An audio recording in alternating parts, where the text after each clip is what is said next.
What I want to talk about is toilets. Last time, the while before last, I spoke about the problem in the UK and in the West, but this time I want to go a bit more global on the toilet issue. But toilets are one of the last gender frontiers in terms of inequality. And in Britain, for example, men have normally about twice as much provision as women. But if you look at the world as a whole, it's much, much worse. This is very much a gender issue because sanitation affects women a lot more than men. That's just one slide of situation in England. Toilets are designed by men, for men, and women are really sort of seen as a awkward nuisance, which is why women always end up queuing. If you want to know true position of women in society, look at the queue for the toilet. And this affects all classes, all ages, all types of women. But women have got this sort of false consciousness that they don't talk about it. Also, it's just difficult to get into toilets. For example, there's a new act, the London Local Authorities Act 2013, which now permits turnstiles in public toilets run by local authorities, which previously had been banned under the 1965 Act. So we're actually going backwards. But I don't want to talk too much about England today, although I will come back off and on, but a lot of the principles are universal. Of the 7 billion people in the world, about 2 billion lack adequate toilet provision, and also they lack water supply, sanitation, electricity, just about everything else. And I went to a toilet conference recently in Africa, in Durban, run by the World Toilet Organization, in which the motto for this year is, I do care a shit. And I think this is very important. You know, we need to care about shit. People are too embarrassed to talk about it. And I don't really understand why. Even quite active feminist women seem to go all sort of awkward and bourgeois when they start talking about bodily functions. Also, when we talk about the terrible toilet conditions in the world, you might think we're talking about undeveloped countries or rural areas, but 50% of the world's population now live in cities, although of them about 30% live in shanty towns, and there's huge areas of under provision of sanitation and terrible problems of germs and worms and, well, you name it. It's, as on here, you've got to make the link between faeces and food. The fact that if you have very poor provision of toilets and people defecate outside, and about 60% of people in Africa defecate outside because they don't have their own toilets, then you're going to get the flies flying over to the affluent areas and landing on the food. Those areas that do have toilets, very often, not just Africa, but a lot of developing countries, the toilets, the plumbing system is not good. There's not a sort of infrastructure of water supply and sanitation and sewerage. And so you get a lot of toilet blockages and again, loads of worms and all the rest of it. 1.3 billion people have got roundworm for a start in the world. And these issues particularly affect women because of a lot of sort of taboos and rules about women being modest and all this rubbish, it's much more difficult for women to go to the toilet outside because particularly in some countries you've got problems of wild animals, problems of possible rape, snakes, just pure sort of humiliation. So this all adds to it. They've got some men there defecating into a water channel, and below you've just got some young men sort of hanging out in the jungle, as you might say, and it can be very, very intimidating for women. Just quick backtrack to UK, because I was told I can do a little bit more on the UK. If we go back to the Victorian times, 1875 Public Health Act, right back here in Soho in England, it was realised that a water pump here at John Snow, near the John Snow pub, if anybody knows that, that's where the cholera was being spread, just from that one pump. And so we had all this legislation to try and clean up our water supply. And a lot of the rest of the world hasn't got to that point. The only trouble was with all these public health acts, all these Victorian gentlemen with their beards and suits introduced all this, they didn't understand about women. So this is a typical Victorian floor plan for some public toilets. And the bit on the right is the women's toilets and all the rest is the men's. And as a friend of mine, Michelle Barclay, who some of you know, an architect, she said, we actually exported this culture to the rest of the world. We exported the toilet queue to the rest of the world. You know, as we so-called civilized the rest of the world, we civilized the rest of the world with our own gender, sexist attitudes to toilets and everything else too. But women and girls are different, and I was very encouraged to see all this talk about girls rising up, because I think that obviously in many of these countries, girls are a very large sector of the population when most of the population is young, but their needs are different. And I put here, we're always on about education, education, education, but in fact menstruation, menstruation, menstruation should be our battle cry, because in terms of the Millennium Goals that George Brown and various other people were talking about earlier in the week, 50% of girls give up going to school in developing countries because of menstruation problems.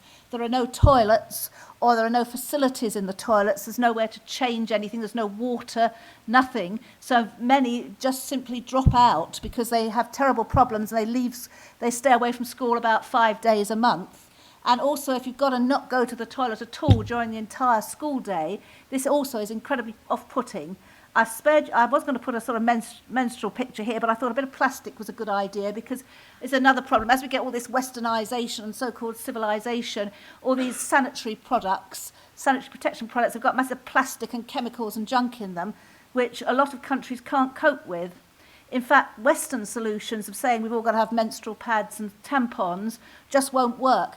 And as a colleague in Africa said to me, he said, well, if we had this, we'd have a pile even higher than the disposable nappy pile if the whole of the rest of the world use Western forms of sanitary protection. So you've got to have recyclable things, washable solutions, and, well, basically more water supply for a start.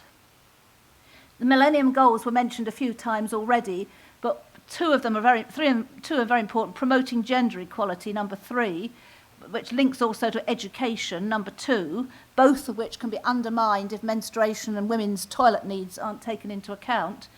And environmental sustainability, number 7, 7C, talks about sustainable access to safe drinking water and basic sanitation.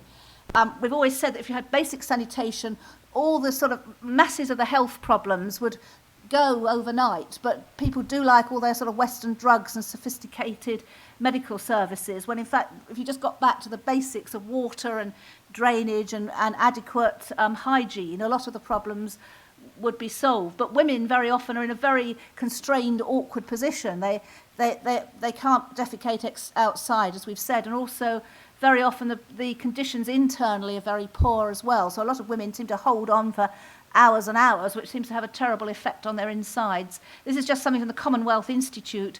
I'll go a bit quick here, but this is talking again about the same sorts of issues. While in Africa, we visited a very nice school in the settlements out in Durban, a primary school, and girls from that school between about the ages of 10 and 14 came along to the conference and gave what I call their toilet testimonies. They stood up and talked about the importance of having decent sanitation in schools. And masses of schools just don't have toilets at all, and certainly very, very poor toilets for girls. And so that's just one of the girls giving her toilet testimony. In this particular school, they have got a wonderful toilet system which is based on a dry toilet system, partly through solar panels and recycling and quite a lot of sophisticated systems, but nothing using electricity or mains water or chemicals. And that's round the back of their school toilets, where we were sort of inspecting their recycling system. And I think this is very good, because this solves a whole load of problems at once. It's not just gender, it's sustainability, it's electrical power, it's all sorts of issues all at once. Because if you're right out in the middle of nowhere, you haven't got the infrastructure of water and electricity and sewerage supply, and it's probably too expensive to provide these things in many areas. But women are still the main carriers of water. The main water supply system is on that woman's head. And look at all the other things she's doing. She's sort of multitasking as she's walking along. But I was very interested in Africa to find that a particular firm, Hippo Roller, had invented this. It was just like a big water carrier, which you roll along like a lawnmower, roller thing.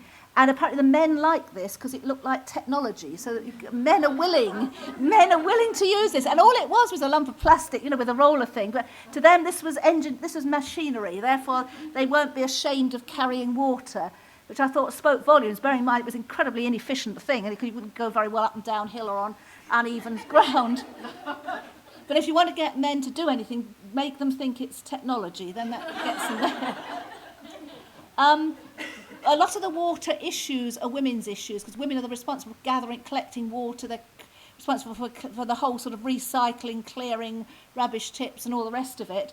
But increasingly, you do get sort of sanitation experts that get very westernised, including people from the African countries, and then you find they end up wearing suits. It all becomes a sort of professional thing. But these men are never going to be carrying water on their heads or really dealing with things. But we did find at the conference, and I've met some of these people before, there's a chap we call Trevor the Toilet, who is very well known in Africa, who has a wonderful company dealing with school toilets, and he cleans the toilets out himself and goes all around trying to introduce new systems. And there he is in his van visiting this school. So I think, I do have a go at going at men, but there's some men who seem to be really inspired, understand things a lot more than some other men, and they're willing to get their hands dirty, which in this case means clearing out loos, picking up the shit, and also, really dealing with all the water issues. Going back to what was said this morning by that lady astronaut, wherever she was, the one that spoke this morning, she was saying more women should go into engineering. I say that more women should go into plumbing and sanitary engineering. If you want to be a future feminist, go into plumbing, because this is an area where there's so few women. And this is a couple of slides. This is Michelle again, who's one of the key workers on this. But in engineering, architecture, planning, surveying, there are just so few women. And then just to finish, I'm terribly conscious of the time. You're going to shoot me, aren't you? This is the last slide. Talking about global issues, people often say, oh, well, toilets, Clara's always going on about toilets. Why can't you be concerned about real issues, like sustainability or the power crisis and all the rest of it? Well, I've got some colleagues back at the University of the West of England in Bristol, in particular a Greek engineer called Yanis, and a couple of women engineers as well, and they've been generating electricity from urine, and they've had a Bill Gates research grant on this, and quite a lot of other people are interested. They've got it on a sort of array at the moment that they can scale this up, and we've been trying to develop some links with both African and Indian countries to try and trial some of these things, because if we can actually recycle the urine, and for that matter the feces and other things, actually generate electricity from it, it's going to become incredibly valuable. Admittedly, you're going to get companies, probably Western multinational companies moving in on this, because in the long term, I think that urine is the new oil, it's the new nuclear power.